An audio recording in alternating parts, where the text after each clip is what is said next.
Chase about a car length ahead as they're closing in on the 9. He's going to go up, block the top of the racetrack. Big crash. Denny Hamlin involved. Big like crash. Noah Gragson, Austin Cindric. This is what we talk about.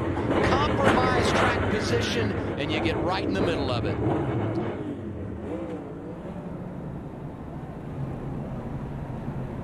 Look at some of the big-name drivers involved. I kind of have to see how this one started. I know that Chase was out to a pretty sizable lead, about 2 car lengths off of turn 2, and they ran him down quickly in the middle of the back straightaway. It looked like a move was going down. Remember, that yellow line at the bottom is out of bounds, so you can't really block a guy down there, but that's what it looked like. Looked like it was the 88 and a couple different cars. Denny Hamlin, the 1 seat in the bracket, sits here with a ton of damage. Let's take a look at it, Dale. What happens? This 88, 4th car in line on the inside. Notice the car in front of him.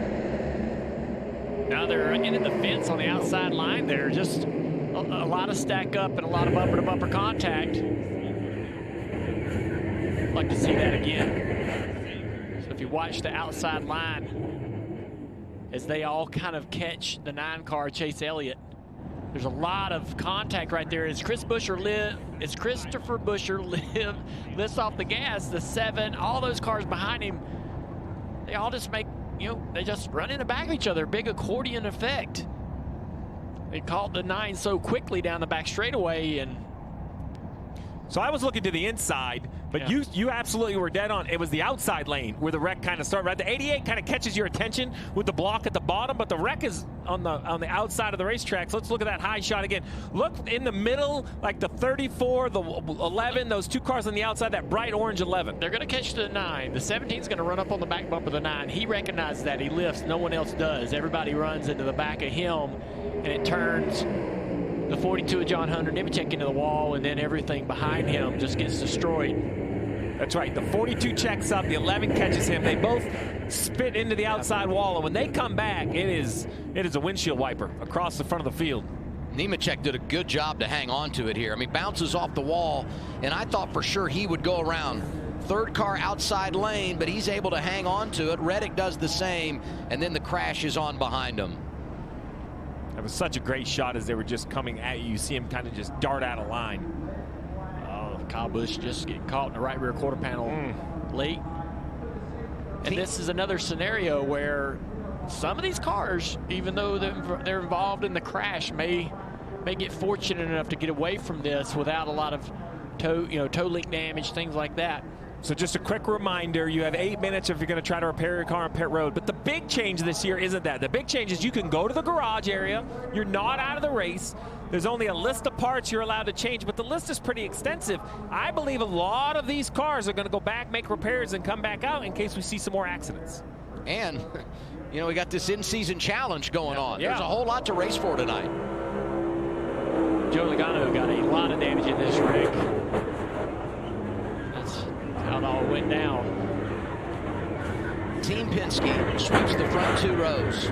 They dominate stage 1. They get the win. But Ryan Blaney eliminated in that crash late in stage 1. And the other 3 caught up right here. You're riding with Daniel Suarez.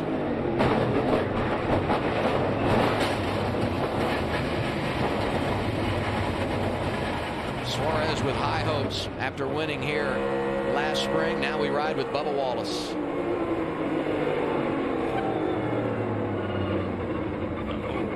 Slow down. What a job. We're not done yet. Yeah, right. He did a good job. There you go. This is right at the front. Kind of the cause, 1142. It looks like Denny lets his head bounce around in that headrest. So many hard shots. But it looks like he turns the 42, but there's contact in front of the 42 as well. The 7, the 42, all those cars. I'm trying to figure out why the 42, I mean, it wasn't on purpose, right? Like, why the 42's nose darts right? Is it off the rear bumper of the 7? The 11's offset when he runs into the back of him. Okay. Kind of hits him a little bit to the left side. Oh, boy. That ride right there can hurt as much as the wreck. You ain't lying. Starts on the pole, leads 51 laps, nothing to show for it for Joey Logano. This is Austin Cindric riding with here. Oh, man. restarted and closed instantly.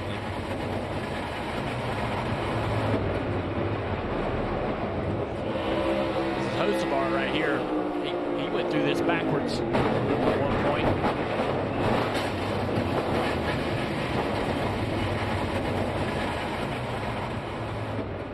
Asked you what happened on that replay. Did you see? Said it looked like it was a bad push between the 11 and the 42. Copy. I think people are at home were like, dang, there went my bracket. Saw a little smoke, and then it was my hood on my windshield. Unfortunately, with our Schluter Mustang, we were getting going, and I felt like the car was driving pretty good. So right to the point of impact, unfortunately. So, man. All right, here's a replay if you want to take us through it. I mean, what you see, what you can anticipate. Yeah, on Prime, we call this a hashtag watch along. So I don't know, man. We just see guys pushing like dummies early down the back stretch, and then I just come in here and get pushed into it and come out of the smoke, and every corner on my Mustang was knocked off of it. So unfortunately, that was the end of our day. I don't know what we're doing. 90, we just started the third stage. I don't know why we're pushing like we're damn bumper cars at Frankie's Fun Park, but that's not to be surprised. I think there's a lot of guys that don't make wise decisions driving these things on speedways, and about 10 of us. So fortunately, we were one of them. Wish we were behind it or in front of it, but we were right smack in the middle of it. Early into the night for Corey LaJoie. Glad he's okay. Kyle Busch leaving pit road now as we're riding on board with the 47 of Ricky Stenhouse Jr. He goes as far away from the accident as he can down here on the apron of the racetrack. Really smart move by him to be able to avoid any contact.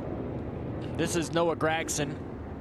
He'll get spun down on pit entrance right here after contact with the 11.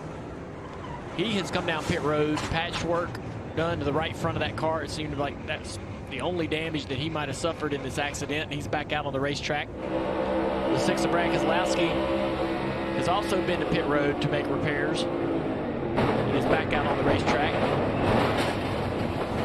Brad Keselowski, one of those drivers must-win situation, had led a couple of laps tonight, second in stage 1. Cars were sideways, and you get in the brakes, and everyone's just running into each other. Just a speedway wreck, especially when everyone's so tight on the restart there. So wrong place at the wrong time. You know, we went to try to win the stage, and unfortunately we didn't get that done. And then, you know, you're going to pay the piper and go to the back there. And I guess here's the replay.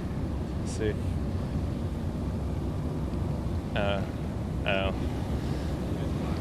Yeah, the whole field wrecked.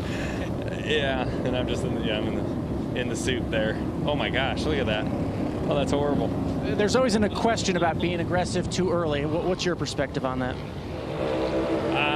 I mean, I don't know. I mean, it said like it could have been a bad push. It's kind of hard to say, right? I mean, you just see I'm just in the middle of everything. So it's unfortunate. I did think it got all of our cars. And the Penske cars were so strong, so fast. And it's unfortunate that it happens, but it's part of the game sometimes. And I'm going to say sometimes you're the ball, sometimes you're the bat. Today we're the ball. Yeah. Fast car early end of the evening for Joey Logano, Marty. Kind of want to show you the chaos here in the Cup Series garage area, Alan. William Byron, they have officially called it a night for William Byron and his team. Ross Chastain also back here. I believe they are done as well. His teammate Daniel Suarez just down the street here. So all these cars trying to make as many repairs as they can. One interesting point, Steve, is that there are multiple cars from the same organization that are trying to make repairs. So a lot of times you'll take a car chief, for example, and have them work on these cars, right? Help out another team, right? You know, we saw that a couple weeks ago where the 5-car chief was helping out the 48 car, and you can't do that because look over here, Joe Gibbs Racing has 3 of their 4 cars trying to get repaired. So Steve, you really got to focus on your own race car and not worry about your teammate's race car, where normally you'd lend a helping hand. Tonight you just can't do it. Yeah, roster limits only allow so many crew members in the garage as it is. You can kind of share along, as Marty was saying, if you get into situations. But you can see nothing but Bass Pro Shop fire suits here on this 19 team.